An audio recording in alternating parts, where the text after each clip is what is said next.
680 680 रुपया। 680 दे 680। उसका वो सब दे नहीं। तो हेलो गाइस, नमस्ते and once again welcome back to my channel. कैसे हैं आप लोग, मुझे ज़रूर बताइएगा। मैं भी बहुत अच्छी हूँ। तो आपको पता है करके कि मैंने आपको बताया था कि हमें गांव जाना था और शॉपिंग करनी थी। तो इसी बहाने हम लोग चले गए थे विले पार्ले इरला मार्केट। वहाँ थोड़ी बहुत शॉपिंग करने के बाद में हमने यहाँ पर देखा खादी फेस्ट लगा हुआ है, जो कि हमेशा हर एक मंथ अक्टूबर में यहाँ पर लगता है। बेसिकली मुझे वीडियो डालने में थोड़ा सा लेट हो गया है, क्योंकि मैं इस बीच गाँव भी जाकर आई हूँ और फिर आपको पता है वहाँ पर एडिट वगैरह करने के लिए मुझे चांस नहीं मिला। तो कोई बात नहीं, अभी से शुरू कर देते हैं। खादी फेस्ट में बहुत सारी चीज़ें थी जो हैंडीक्राफ्ट थी ऑफ कोर्स, और बहुत सारे ज्वेलरी भी थे। मैंने कुछ ख़रीदे भी वहाँ पर ये सिल्वर नहीं था।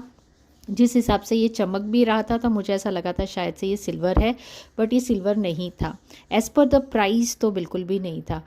तो बहुत सारी चीज़ें यहाँ पर अच्छी थी। हैंडलूम साड़ीज़ वगैरह भी थी, वो मैं कैप्चर नहीं कर पाई क्योंकि मैं प्रॉब्लम हो गया था मोबाइल में। बट आप नेक्स्ट ईयर ज़रूर यहाँ पर जाना, और बहुत ही अच्छी अच्छी चीज़ें यहाँ पर रहती है। अगर आप चाहे तो ख़रीद सकते हैं। ये विले पार्ले जो है वेस्ट में इरला मार्केट जो लगता है ना, वहाँ पर ही ये खादी फेस्ट हर एक साल होता है। तो यहाँ पर हमने थोड़ी बहुत शॉपिंग करने के बाद में शाम को हमें एक बहुत ही अच्छी चीज़ सेलिब्रेट करनी थी, जो कि थी मेरे बड़े जिया जी का बर्थडे। और यहाँ पर एक बड़ा सा कॉमेडी सीन हो गया था। नाम था संजय और लिखा क्या था, संध्या। अच्छा, इसका कोई ख्याल होगा, इसका कोई होगा। संध्या तो पता ही करना पड़ेगा संध्या कौन है। संजय बड़ा सोचते संजय।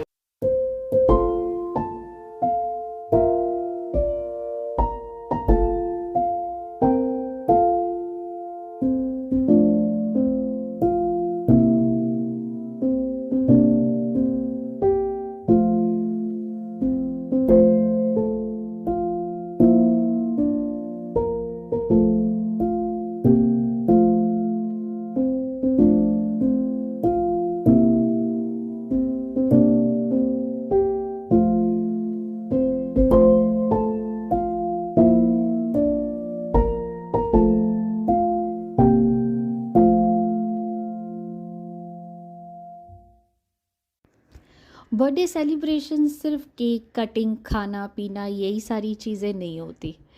होता है फैमिली का मिलना, एक दूसरे को पहचानना, खुश रहना और सबके साथ में उस खुशी को बांटना। ये बहुत कम लोगों को ऐसा नसीब होता है, मुझे ऐसा लगता है। पर जिन जिन को भी ये नसीब होता है, बहुत खुशी से आप ये चीज़ों को बनाएं, सेलिब्रेट करिए और हमेशा सबके साथ में रहने की कोशिश करिए। क्योंकि ये बिज़ी वर्ल्ड में ना, किसी के पास इतना टाइम नहीं होता है कि किसी से हाई हेलो भी कर सके। तो ऐसे मौके कभी भी आपको छोड़ने नहीं चाहिए। Family time is the best time. The next day. तो फिर मैं चली अगले दिन मेरे काम की तरफ। घर बहुत ही मुश्किल से बनता है ना। बहुत तिनका जोड़कर हम घर खरीदते हैं, अपने सपनों का घर, जहाँ पर हमें सुख, शांति और पॉजिटिविटी मिले। सबसे पहले तो यही बहुत ज़्यादा ज़रूरी होता है, क्योंकि बाकी सारी चीज़ें तो हम कभी भी चेंज कर सकते हैं। बट जिस घर के अंदर घुसने के बाद में आपको बहुत ज़्यादा सुकून महसूस हो, वो एक राइट चॉइस होता है उस बंदे के लिए। तो सबसे पहले हमेशा आप ये देखिए कि आपको ये घर कैसा फील हो रहा है। क्या आपको घर वापस आने का मन भी करता है या नहीं।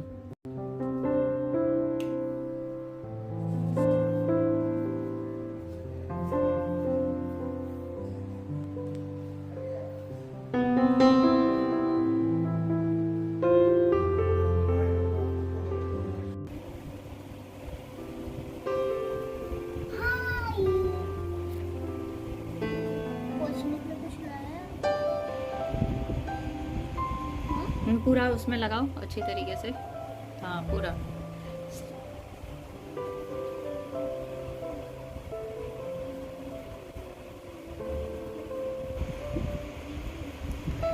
ऐसे पकड़ो, ऐसे बस एकदम। फिर सब जगह पेंट हो जाएगा। दिवाली के लिए दिए तैयार हो रहे थे, पर ये दिए जाने वाले थे स्कूल में, क्योंकि आपको पता है स्कूल में हर एक फेस्टिवल सेलिब्रेट भी होता है। तो दिए घर से ही थोड़े बहुत कलर करके लेकर जाना था, और जो भी डेकोरेट करना था वो स्कूल में ही करना था उनके क्लास में। तो यहाँ पर रात को ही याद आता है सबको, तो मैं दिए तो लेकर आई थी, बट उसे पेंट करना बाकी था, तो वही आहाना उसे पेंट कर रही थी। बहुत अच्छा लगता है कि वो खुद के हाथों से पेंट करे, वो भी सेटिस्फाइड हो जाते हैं और वो कुछ नया सीखते भी हैं, है ना। तो यहाँ दूसरे दिन मैं आरना के बालों को कंडीशनर कर रही थी। आपने स्पा तो सुना ही होगा, हेयर स्पा, है ना। तो अगर आपके पास कोई भी कंडीशनर हो, जो भी आप कंपनी का कंडीशनर आपके घर पे यूज़ करते हो, आप उसी से भी अपने बालों को स्पा अच्छे तरीके से दे सकते हैं। तो आरना ने यहाँ पर बाल पहले ही वॉश कर लिया था शैम्पू से। आप चाहे तो नहीं भी कर सकते हैं, डायरेक्ट कंडीशनर भी लगा सकते हैं, पर आपके बाल जो है वो 80% तक, जो थोड़े से जो अब गीले करोगे ना बाल, तो 80% आप थोड़े से ड्राई कर लो, यानी कि बालों में पानी रहना चाहिए। और फिर अच्छी तरीके से बालों को अलग पार्ट में डिवाइड कर लो, है ना। और इस तरह से थोड़े थोड़े से आप बाल को बाद में ले सकते हैं। कंडीशनर में आपको थोड़ा सा पानी मिक्स करना है, पर फ्लोई कंडीशन में नहीं होना चाहिए, वो थोड़ा थिक ही होना चाहिए, ठीक है। आपको डायरेक्ट कंडीशनर अप्लाई नहीं करना है, उसमें थोड़ा सा आप पानी डाल सकते हैं, तो वो थोड़ा ज़्यादा भी हो जाता है। अच्छे से आपको बाल को डिवाइड करने के बाद में थोड़े थोड़े आपको बाल लेना है और अच्छी तरीके से मल्टीप्लाई करना है। अच्छी तरीके से करने के बाद में आप इसे आधे घंटे के लिए छोड़ सकते हैं, और चाहे तो आपके पास स्टीमर है तो स्टीमर से भी आप बालों को स्टीम जो होता है ना वो दे सकते हैं, वो आपके रूट्स के लिए काफ़ी अच्छा होगा।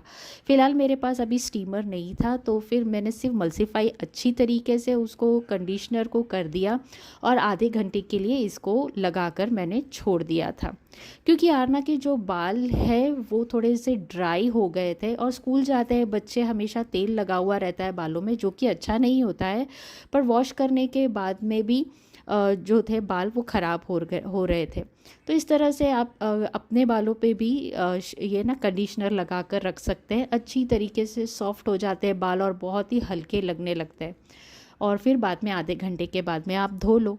कोई स्पा वा जा करने की ज़रूरत नहीं है, अगर आपके पास कोई हेल्पर है तो, और नहीं है तो आप खुद से भी ट्राई कर सकते हैं। बस यहाँ पर मैं कर रही थी सारी पैकिंग। बच्चों के लिए कपड़े निकाल के रख दिए थे और उन्हें कहा था खुद ही आप कर लो, आप जितने हद तक कर सकते हो कर लो, फिर पीछे तो हम लोग है ही चेक करने के लिए। तो ये था अभी तक का वीडियो। अच्छा लगे तो लाइक शेयर सब्सक्राइब ज़रूर करिएगा। मिलते हैं अगले वीडियो में, तब तक के लिए बाय बाय।